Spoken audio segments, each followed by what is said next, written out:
Let's see how to add a photo in Photoshop without background. So first of all, go to your Photoshop and click on File, click on Open, or you can press Ctrl O to get this open window.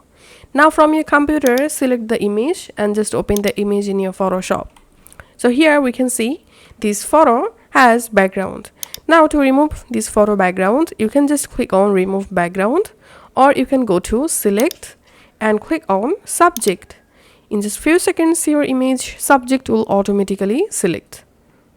Once it's selected, press Ctrl Z and hide this background layer, and you see you have successfully removed the image background. Now you can easily copy the image by pressing Ctrl C and go to your project, in which project you want to add the image. Just press Ctrl V and we can see the image pasted. You can resize the image from here just like this.